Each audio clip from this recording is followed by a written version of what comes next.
go. Okay, we are live now, and this is my next interview. It's going to be with, and I'm going to have you pronounce your last name. Leigh Ann Hoffacker.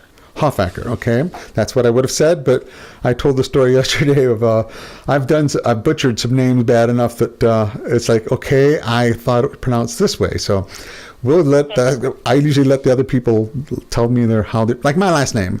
It's Gisler. And I've always been told it's pronounced Geisler, until I met somebody from Switzerland who knew the area or the region that name was from. He said, "Oh, that's Gisler." So it's like, okay, that's good to know. So it's like people say, "How do you pronounce your name?" It's like, I don't know anymore. So that's how my last name is. But tell me about Leigh Ann. Well, I'm 57. I live in Bloomington, Indiana. I work at Indiana University. I am a BCBA, which is a Borad Cerified Behavior Analyst. Families with children on the spectrum typically know what a BCBA is. ABA, or Applied Behavior Analysis, is one of the early evidence-based treatments that were adopted in the country. And actually, Indiana was the first state to mandate insurance coverage for ABA. And so now, I believe it's in all 50 states. I know it's in at least 48 states where insurance is mandated. They are required to cover applied behavior analysis for individuals on the spectrum, and that's typically for younger children and typically for more severe cases. Okay. And how did you first get involved with autism? Well, my interest is really in behavior. I've always been interested in autism. The first book I purchased on autism was in the early 70s when I was still in high school, and it was called Sunrise, S-O-N, and that organization actually, I believe, is still up and running and is still active. I was fascinated by the difference in behavior. I became an animal trainer early on because I'm a big animal lover. I was a Navy brat. We moved around a lot, and it was difficult making friends moving in the middle of the school year. So I've always been very close with animals, and I always have trained them things just because it's fun to do. And sometimes it's a little sticky talking about the fact that I was originally an animal trainer, and now I'm a behavior analyst. It's operant conditioning, it's behavior shaping, and it's really just about reinforcing the desired behaviors. Yeah. No, I understand what you mean, that sensitivity, because we say, oh, you went from animals to people. I get it, But no, yeah. I see the background of being like, wow, because in some ways, this is what I'm finding out being neurodiverse, and that is, of course, I always assumed I was normal, and I always assumed everyone else was like me. And now that I've had a chance to step back, I realize, and it's very hard, or if not impossible, for me to directly, I can't experience what you experience, and you can't experience what I'm experiencing. So in order to understand that, I can see where, working with animals, and that you've already practiced that ability to go outside of your own perceptions and understand the whatever animal you're working with, like how to get into their head and to understand where they're coming from, their language and everything. So I think it's a beautiful match that you've gone to people who are autistic, because you've got those skills. Well, you're absolutely right. That is where it comes in, because it's all about motivation, and you need to be able to understand the species first, and then you need to be able to understand, like you said, the individual, and thinking outside the box about what will motivate this individual.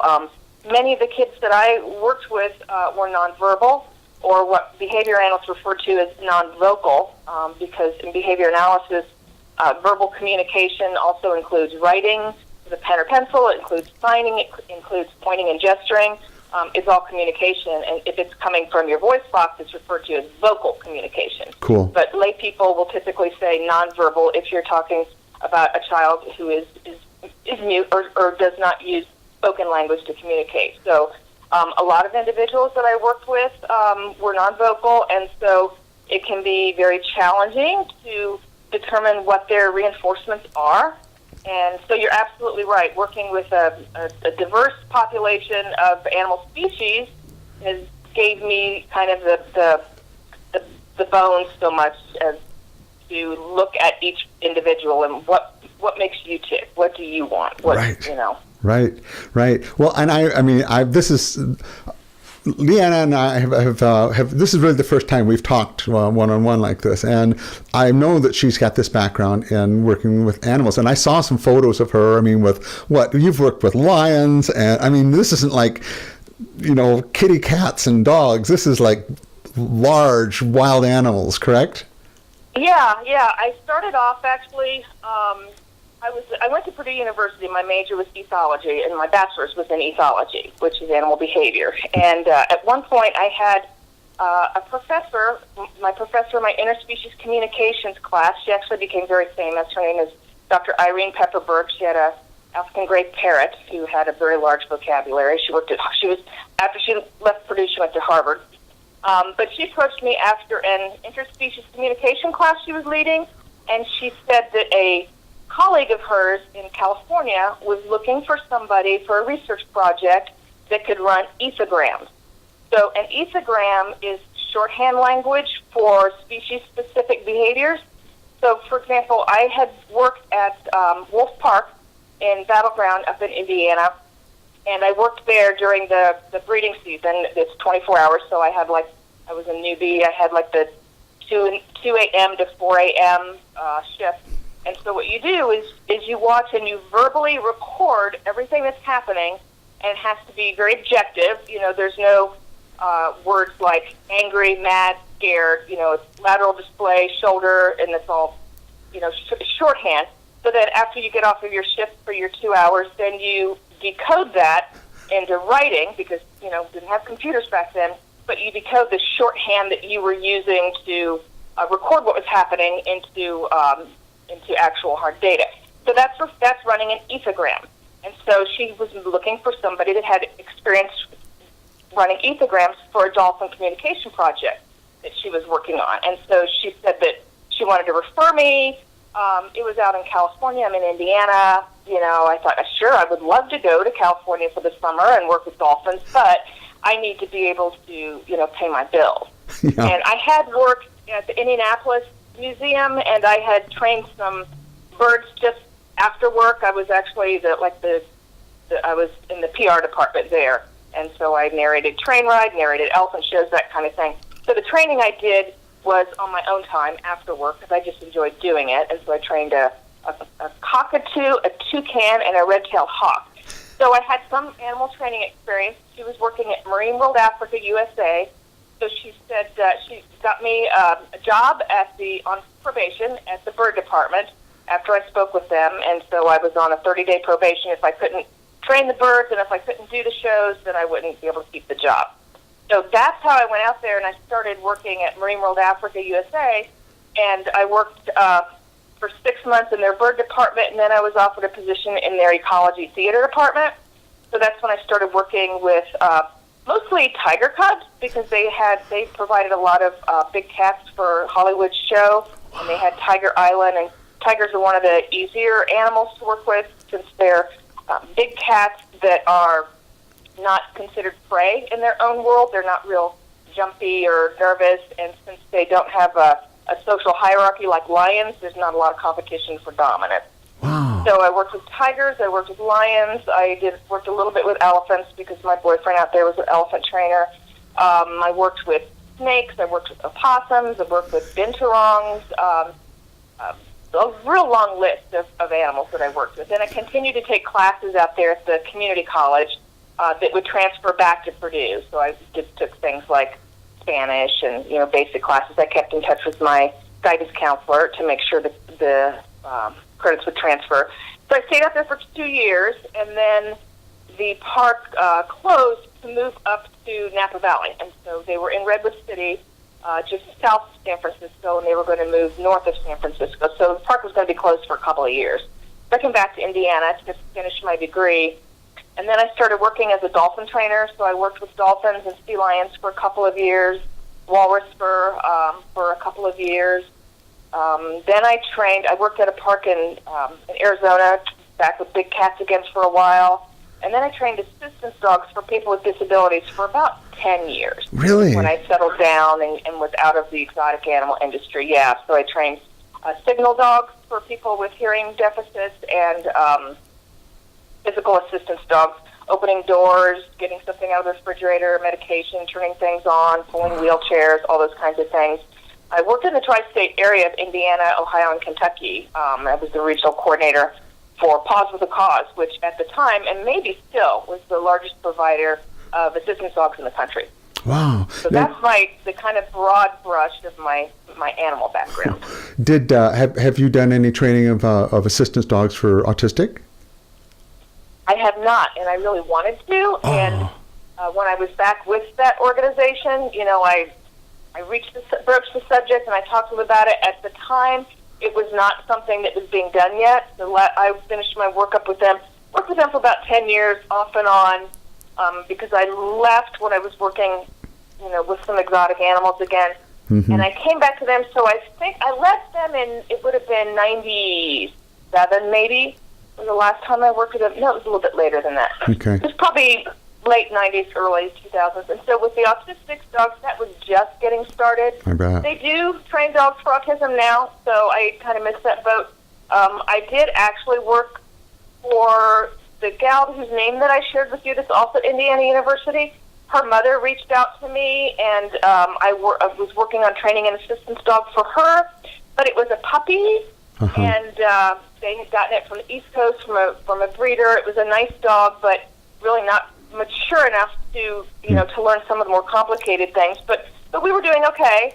And then the mother had a scary incident. Well, I guess the daughter, a little scary incident where when she was coming in and out of the elevator, the leash got caught, and fortunately somebody was there to open the doors for her, but they were very worried that a disaster could happen. Yeah. And so she wanted me to use a shock collar on the dog to do some training so that she would never be in a position where, the leash could be there or whatever, so that she would absolutely follow any commands without any kind of hesitation. And I have no experience with shock collars, and I was not comfortable, especially with a puppy, 7-8-month-old puppy. I don't believe that's appropriate. Mm-hmm. And so I was kind of fired from that job.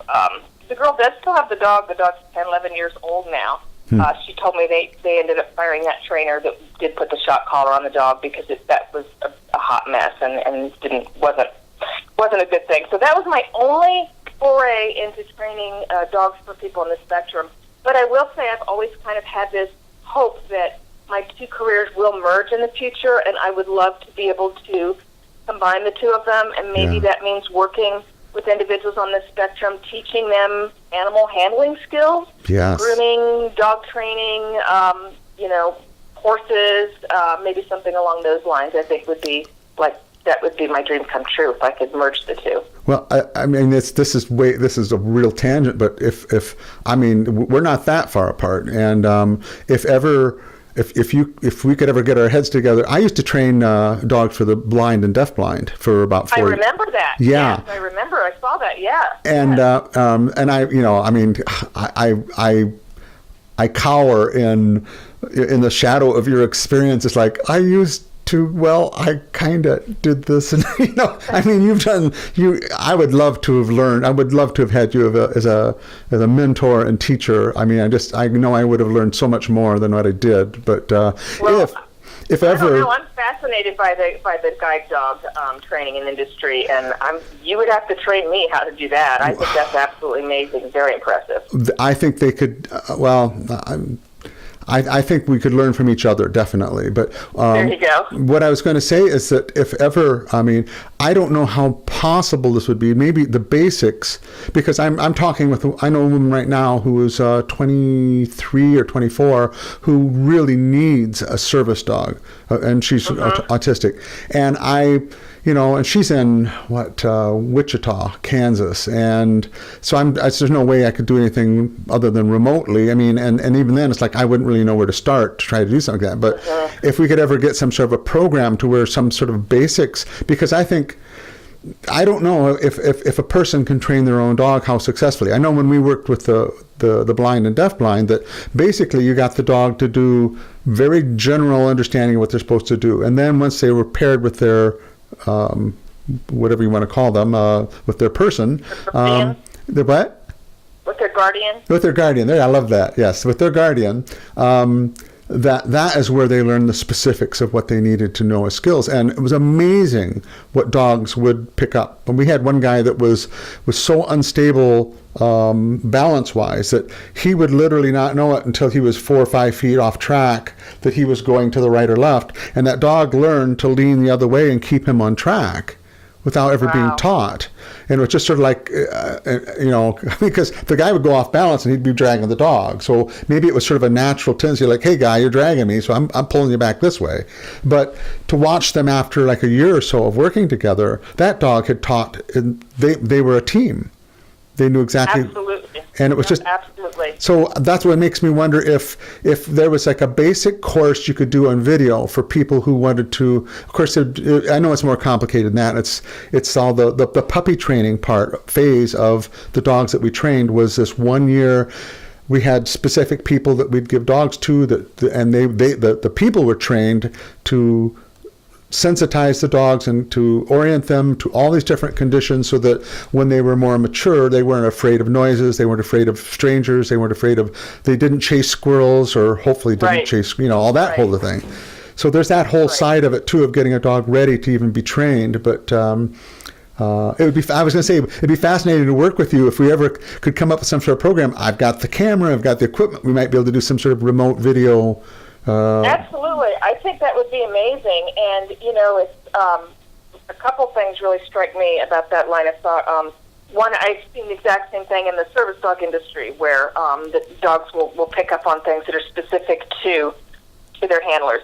Now, the way that our program worked is that dogs were trained for the specific people. So there was kind of 2 phases. First, you did an in-home assessment where you did a 2-hour long video recording and interviews so that you actually saw what the layout of the home, of the community, of the place of employment or school was like, and so you could train specifics and what the specific needs for the individual were. That was more for the service dogs. The hearing dogs or signal dogs were trained pretty much generically.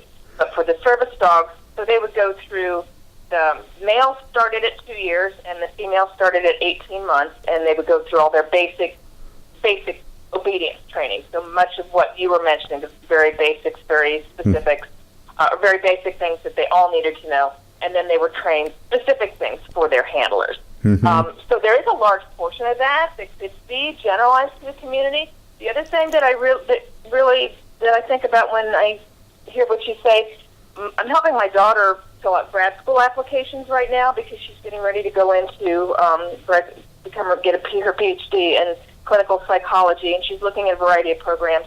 And her experience in the lab working here at Indiana University and her interests lie in a newer field of science referred to as dissemination and implementation science, and that's actually merging across fields, and it's coming into PBIS, it's all over.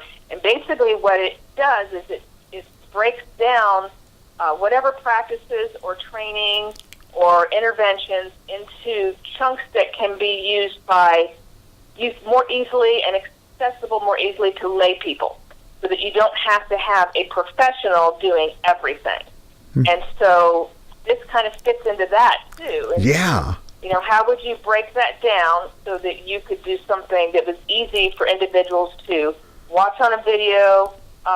These days with Zoom and with everything, it could even be interactive to a certain extent. Yeah. And make that technology or that skill set more available to more people. I like that.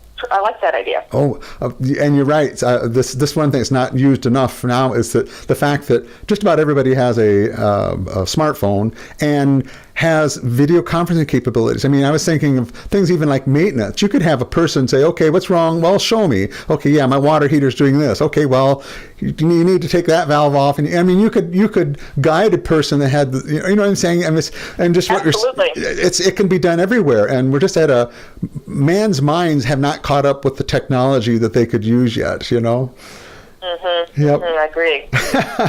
Wow. So we've got a whole new profession or a whole new industry we just started here. Okay.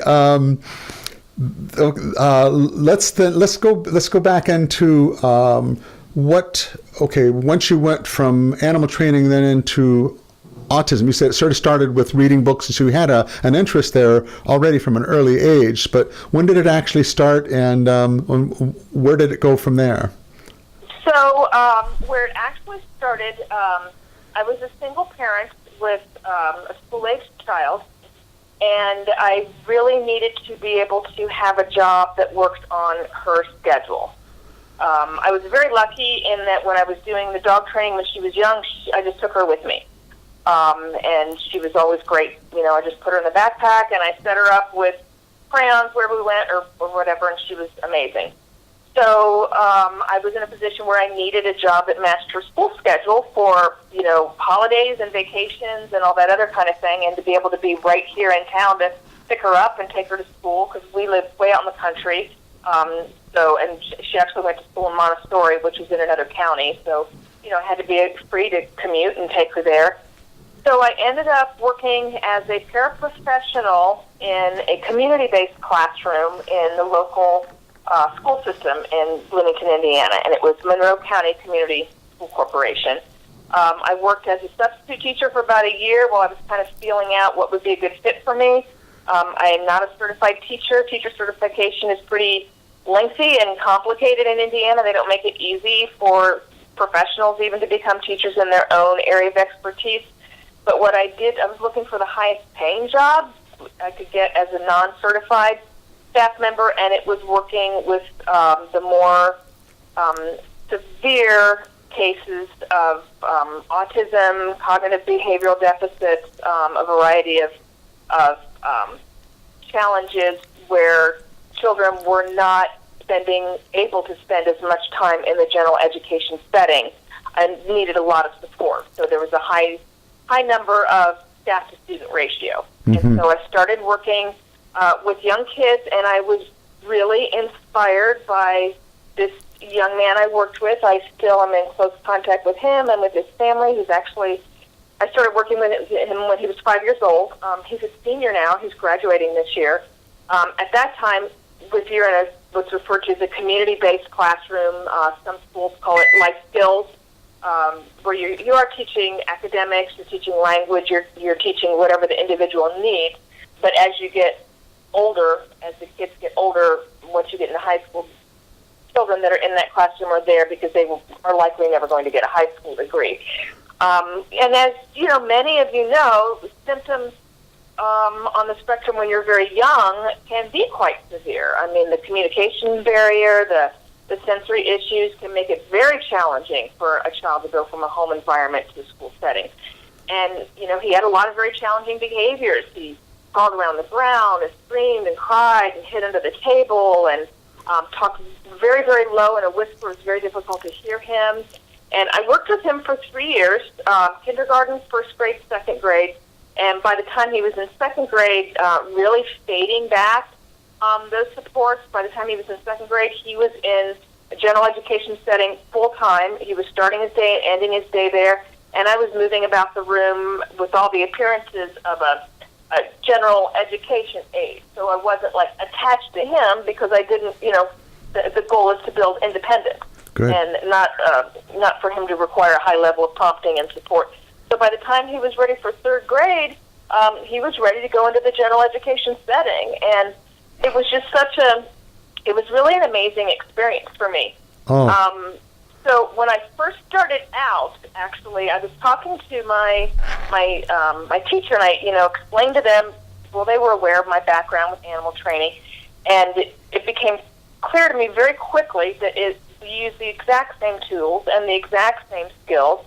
Extinction for behaviors that are being reinforced negatively, positive reinforcement to motivate an individual to do something that they aren't intrinsically motivated to do. Mm-hmm. Many times with the social skills barriers, young children are not motivated to please the teacher or They don't know how to interact to get the desired reactions from their peers, and they engage in behaviors that do get attention and have worked to get attention for them, but are not appropriate, or behaviors that have been reinforced by escape or avoidance and will get them out of situations because they're so extreme. And so, the tools were identical. I was very excited about it. When I spoke to my teacher, my boss, I said, is there anything like this working with children where you use operant conditioning and it's very structured? And she said, yes, it's called ABA, and it's a nightmare. It's horrible. You don't want to get involved with it. It's applied behavior analysis, and basically it involves following children around with a bag of candy, bribing them to do things. So even my own institution, my own school at the time was struggling to embrace this.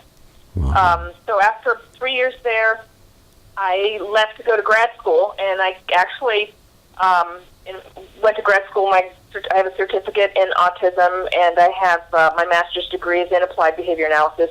And it's a strenuous program. It requires 1,500 hours, practicum hours, and you can't do more than 30 hours a week. So basically about a year and a half working in an environment with one-on-one with a supervisor, with another BCBA, another Borad Cerified Behavior Analyst. And so I did my practicum in the school system. There was a BCBA there at the time, and I did my practicum there. And actually, it was kind of a strange story. He wanted to work with dogs really badly, and we laughed about the fact that I wanted to work with kids and he wanted to work with dogs. Yeah. We worked together for about a year and a half, and he, frustrated with his position there, he quit 1 month before the end of the school year, recommended me to replace him. I ended up with his job. I helped him learn some dog training, and now he's a professional dog trainer at one of the best animal rescues and behavior clinics in the country out in Colorado. And so we actually did end up switching jobs. But that's how I made the transition from animals to children, was through that route. Cool. That's a great story. I mean, what a perfect match. Yeah, it's great for me. I have a question about that one student you were working with. My fascination is, I don't know if I also am an interpreter for the deaf, so I was fascinated with sign language, and that has always been it's just one of those things that I just was fascinated with. It expanded my whole concept of language. Of course, that things can be visual, and I'm just wondering, because I've always had, I'm going off.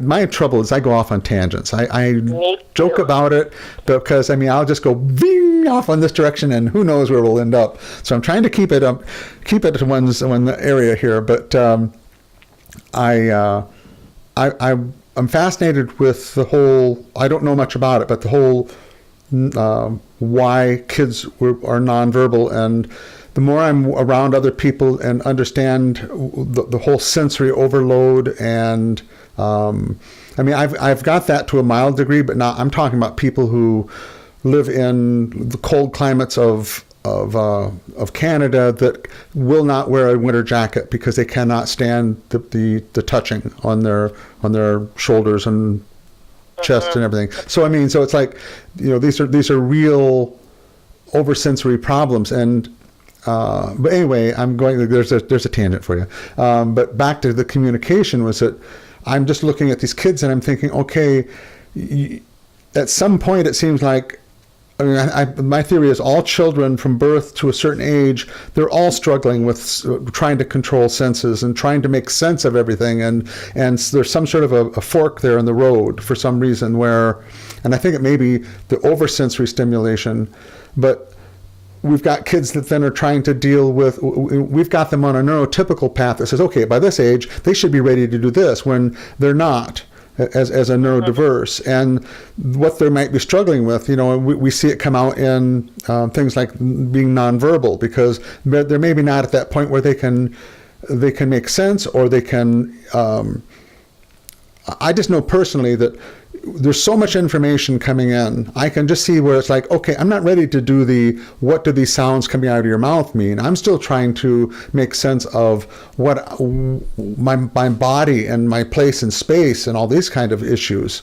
And I don't know if any of this rings true, but I'm just wondering then with this person you worked with, did you get you said they were nonverbal, is that correct, or did I make that up? No, they were. He was not nonverbal. Actually, okay. No, he spoke in a very, very low whisper. You weren't able to hear him unless you were sitting right next to him and leaning in. But no, he was not. He was not nonverbal. Okay, I see. I don't. For some reason, my mind went to that he was. But I was going to say, it sounds like then you got him actually then through that communication issue too. So that's where I was going with all that, and I should have asked you that question first. So yeah, communication. That's the root of it, right? So that's where most of the problems come from. Struggling to communicate. So it's definitely very big piece of the puzzle. Yeah. I know I'd be fascinated. I wish I was 30 years younger. I think I would know what I wanted to do with my life finally, which I still don't. But okay, and. Wow, I'm just trying to see where we are at on time-wise. We're only about a half hour into this, and we've gone through a lot. What can I know personally, and it was fascinating to hear you say that the applied behavioral analysis was something that was sort of like, this isn't the direction we really want to go. And I think this is. You gave an analogy. You said it's basically following the person around with a bag of candy, bribing them to do what you want them to do, and I think that's what the concept is, or that's what the perspective is with a lot of people on the spectrum. It's like that's all they're trying to do is getting us. They're not trying to understand us. They're just trying to change our behavior. And is that true in some camps of therapy, or what do you want to? So that's a really interesting question, and it kind of depends on the individual, right? It's like they say, if you meet one person with autism, you've met one person with autism. Yeah. It's all over the place. Mm-hmm. So when you're talking about, I've worked with individuals who had very severe, very challenging behavior. So those were most of the children that I worked with and wrote behavior intervention plans for and trained staff for. They were the children that the school psychologists couldn't reach, that their own teachers couldn't reach. And we're talking about severe self-injurious behavior, those kinds of things. Yeah. So when you're looking at an individual like that whose behavior is really impacting their ability to move throughout the world, to reach their full potential, when you're at that level, that is the focus, is decreasing behaviors that are not wanted and increasing behaviors that are going to help this individual be more successful. Now, to that end, there's more involved than just shaping and reinforcing the behavior on the back end. You need to be able to understand the individual enough to provide antecedent interventions. So we want to set the environment up so that they will be successful. So that means understanding them in order to set them up for success. In many cases, individuals on the spectrum perseverate on very specific topics, and so using those topics to help build an environment and an area where they can be successful. For small school children, for example, making sure that their reading and their math and their social studies all have items of specific interest to them, so that they do want to be engaged and they do want to be involved. Yeah. So it really kind of depends on who you're talking to and what the goal is. For people who work with individuals that are high functioning or would possibly be referred to as Asperger's at some point, it's the social skills. And so you do absolutely very much need to understand that individual and understand what their goals are, what their wants are. It's really tricky at a very young age because there's a lot of, early intervention is really where there's the most impact and the most success. And so there's a lot of conversations around whether or not by including some kids in social skills groups and being really a real rigorous program, Are you maybe denying their rights and their want to not socially interact, to be alone? And it is very tricky with young kids because they don't know how to interact in many cases, and so they haven't had maybe a lot of positive interactions with peers. So maybe it's something they don't know if they want or not. You have to kind of see, are they gravitating towards peers? Are they modeling peers? Are they interacting with them even though it's not appropriate, even though it might be they just randomly are hitting or slapping or whatever? They're communicating. Behavior is all communication, so it's a fair assumption that they do want to interact. Now, if you have individuals that want to be alone and they want to be off in the corner, there's a lot of people who just want to be alone, and you need to be able to respect that too. So it's a complicated question. It's definitely a very complicated question, and it doesn't have a simple answer. Gotcha. It's kind of like, they say, you heard about if you smile all day, that actually influences your thought process and your brain chemicals. So people, like if you hold a pencil in your mouth and it makes you smile, if you've seen any of that research or that kind of little tidbits, you should look into that. If you hold a pencil in your mouth for long periods of time, and I don't have the research at the tip of my fingers, where you are actually smiling, it does impact the chemicals in your brain, and it does make you happier. So it's the chicken and the egg thing, right? So if there are kids who are staying alone and are off in the back, if you do motivate them to come out, motivate them to engage, and you are extrinsically motivating them, they don't have an internal desire to sit there and play a game and take turns. They are doing it so that they can have 7 minutes on the iPad with SpongeBob or whatever floats their boat. But then you've rewarded them, you've reinforced them, now they're engaging in the behavior of interacting back and forth with peers, and then it becomes something they do enjoy and they do want to do. Yeah. So it's very complicated, and there's probably as many different answers as there are individuals out there using these therapies and interventions. Well, and what was going through my mind here too is that I don't know if you've worked with or talked even with adults that are recently diagnosed, because I'm finding this very common, is that we're all going through this process of picking up basically where we left off in some cases. And I think sometimes that's as children. The whole understanding of ourselves, our behaviors, what we're doing now, what we've covered up, what is trying to express itself naturally. Like I give the example a number of times of self-stimulation, the number of things I have found that I do, and that now that I'm more aware of it, more stuff is coming out.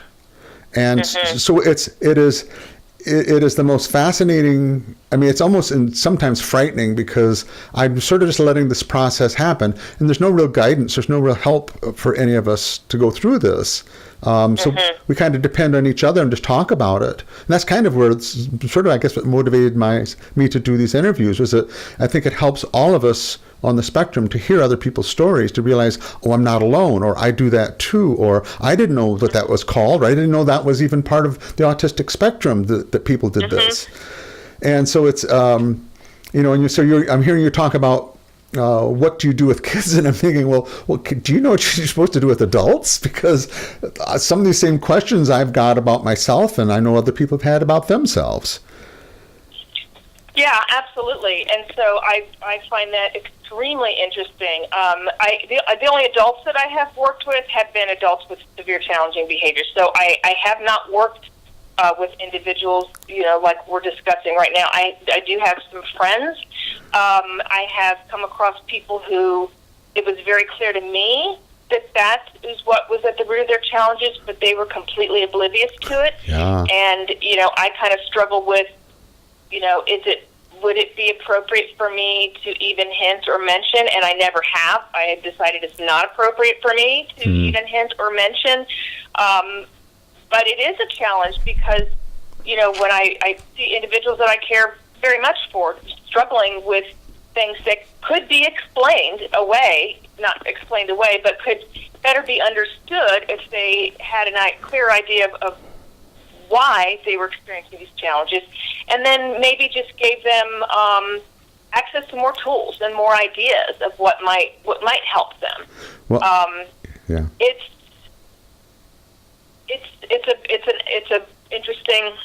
a big question. It's a very big question. You had said that I could ask you questions, so I am curious about something. Sure. I'm very interested in some of the newer television shows that are coming out featuring individuals high-functioning autism in starring roles. There's a couple of them out now. I personally have thought they were great. I think they highlight the skills and strengths of an individual. They also help better, explain some of the challenging behavior. What are your thoughts on individuals that you have spoken to? Have you had these conversations about what people think about some of these new shows? I'm specifically thinking of shows like The Good Doctor and Atypical, and do you have any thoughts on that? Okay.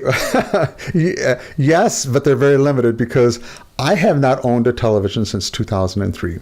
I just was I said, I was just like, there's nothing on I want to watch. I mean, there was like some programs, but it wasn't worth for me paying for cable, basically, was the there's things I want. And of course I'm on the internet, and I guess now I could probably get about everything on the internet that you're talking about, but I'm just sort of out of the mental focus of watching programs and stuff. But the people I've talked with, I've heard some people say, oh, this is terrible. This is totally the wrong impression that I think they should be out there. I've had other people say, well, that's exactly like me. It's not an inaccurate depiction of somebody with autism. So I think that may be sort of the answer is that, again, it depends on the who's watching it. And, and I don't remember specifically which program that was they were referring to.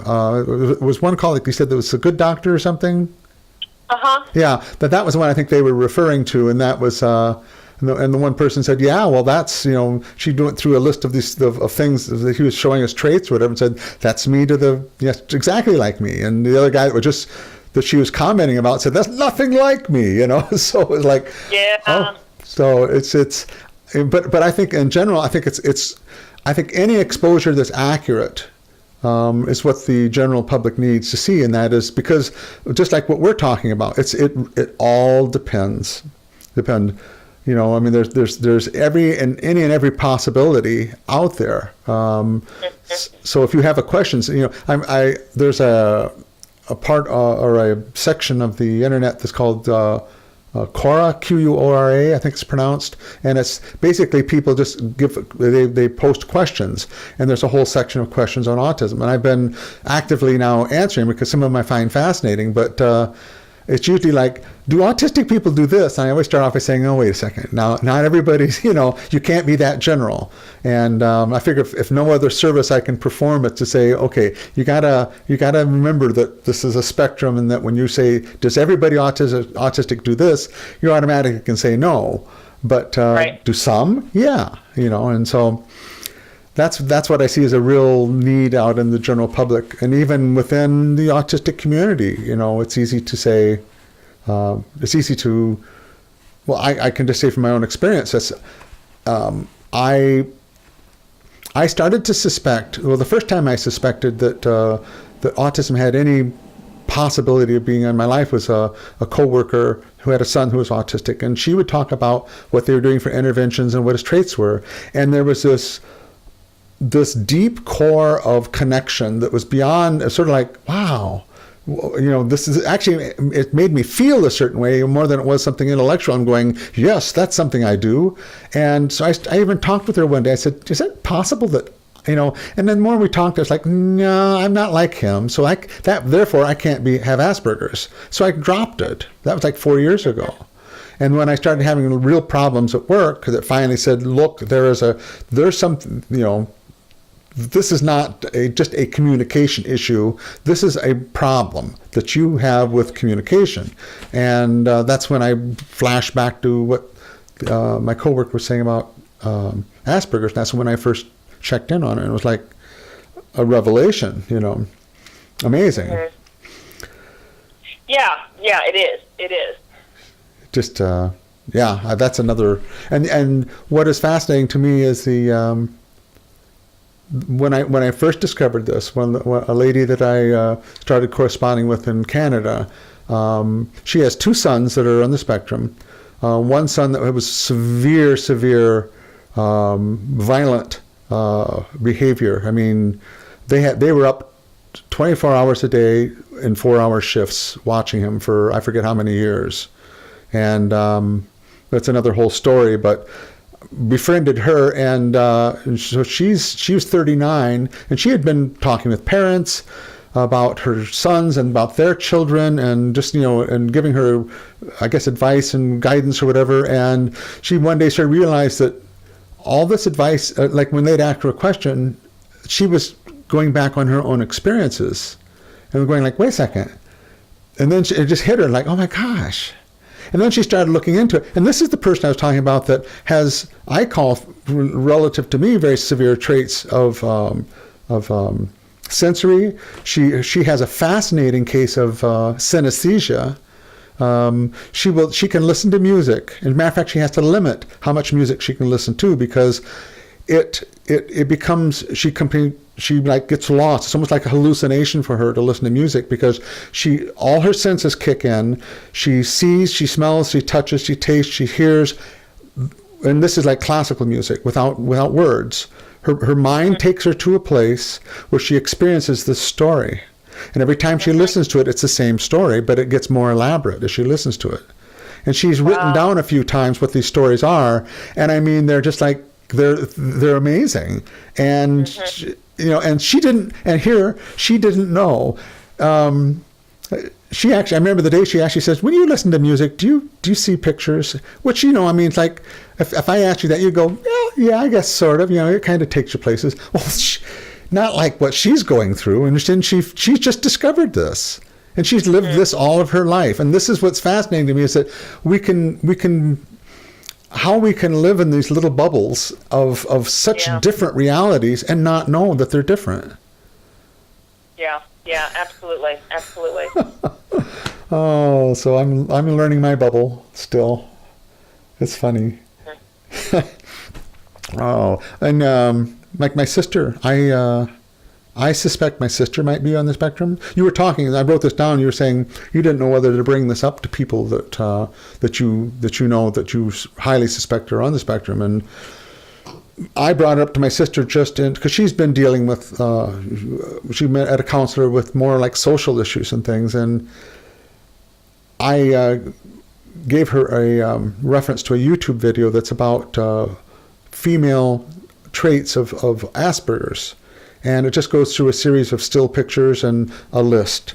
And it's probably 2-3 minutes, maybe even 4 minutes long. So it's a lot of traits. And I gave it to her, and I didn't hear from her. And I thought, I'm completely wrong in even suggesting that to her. And we talked about it like a month later. She brought it up. She said, Tommy, I watched that video. I said, yeah? She said, I cried through the whole thing. Everything on it was, and it's like, but she was never talked about it since. And I haven't broached that issue again, because I figure, if it's something she's not ready, I don't want to bring it up, because it'd just be, rubbing salt in an open wound or whatever if I do. And so it is a touchy situation, but it all ties into this not knowing. And I always wondered, what if I had known, how would that have changed my life? I would have. I know definitely it would have in some of the decisions I made as far as career and relationships and. Yeah.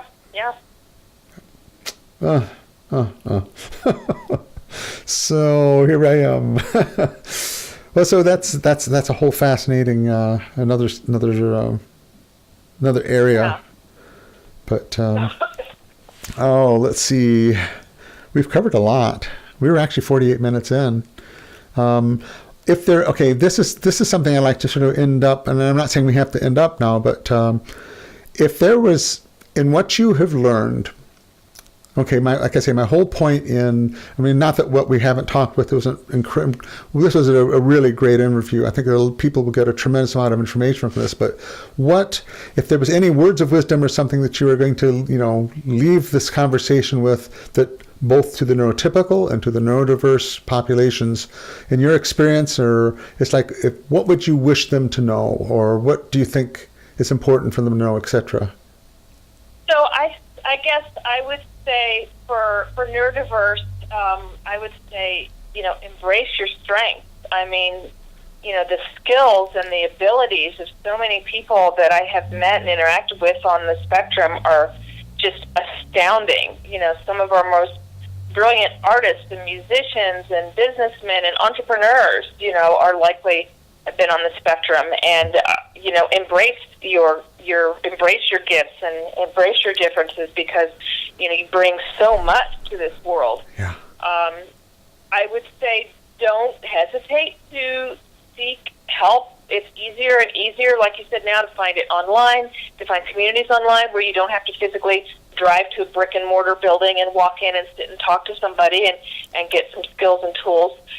For neurotypical, I would say be compassionate, be open-minded. One of the things that always kind of comes to my mind. I've met and talked to a lot of parents of young children with challenging behavior, and anytime I am out in public and I see a child tantruming or small child tantruming, I'm hyper aware of the judgment that other people are likely giving the parents. You're a bad parent. You can't control your child. You're spoiling them. Whatever. And they have no idea what that parent and child are going through. So, move through the world with an open heart and be compassionate to individuals that are different. Yeah. I think those would probably be what I would say. Mm-hmm. Mm-hmm. I should have written it down as you were saying it, because I go, I got to tell you about this, and then you go to something else. I got to tell you about that. I'm going to tell you about this too. So then I figured all three of them. No, it was just to do with the what our community as an autistic community really need to be aware of what you were just saying, and that is the misunderstandings out there, and that really I think it's part of our responsibility to, however this was going to happen, is to be more present, to let people see the different expressions of autism, whether it is, like you're saying, the brilliant minds that are in business and science and everything, art, and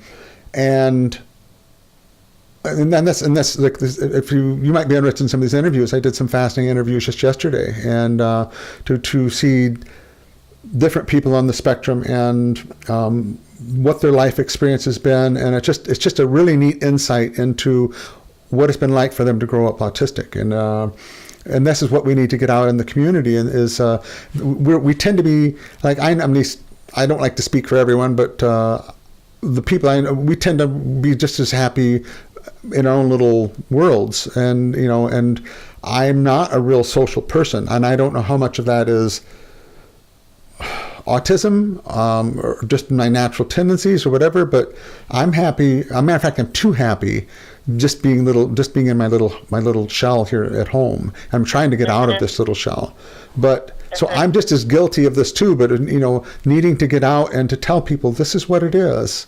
So that's I think that a possibility also is really opening up too, with, like you say, there's programs on TV. I've said this a number of times. When I started working with the deaf back in the late 70s, that we were at the sort of the same point that we are at in the autistic community, and that is mass media is starting to pick up the topics, general awareness is starting to grow, but we've got the advantage now of this internet where we can publish any form of media, and and there's just it's in a matter of a few minutes you set up channels on YouTube, and it's just an amazing opportunity. And I really think that the community needs to embrace that and get known, so that we can get ourselves known and our needs known, because that's how we're going to get the accommodations we need in society to function at our best.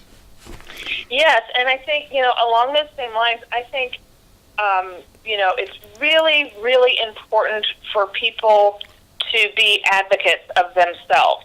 You need to be your own advocate. You need to, seek out, if you are a student who's on campus and you struggle with spatial awareness, you're struggling with, how to navigate back and forth to buildings, you need to seek out what accommodations are going to work for you. Don't be afraid to ask for help, and don't be afraid to be an advocate for yourself. If you are somebody who is going to need to be able to sometimes just take a break and, walk away and be in a quiet room sometimes, if the noise gets too loud in the office or whatever, talk to your supervisor, speak to them about that. That's what your need is. And, don't be afraid to ask for help and to ask for support that you need to be your best. I think advocacy, is so important, and I think teaching individuals to be strong advocates for themselves is a real challenge and is very important. I 100% agree. That's where the changes are.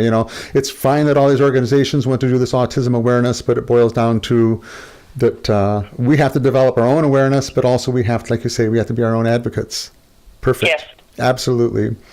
I think this is going to be an incredibly valuable interview for both neurotypical, neurodiverse. And I thank you so much, Leigh Ann. It's so nice to meet you. And we do have to follow up, hopefully, on our new profession that we just designed. Absolutely. It's been my pleasure. Okay, thank you. I'm going to just turn the camera off and the recording off, but then we'll say goodbye off air, okay?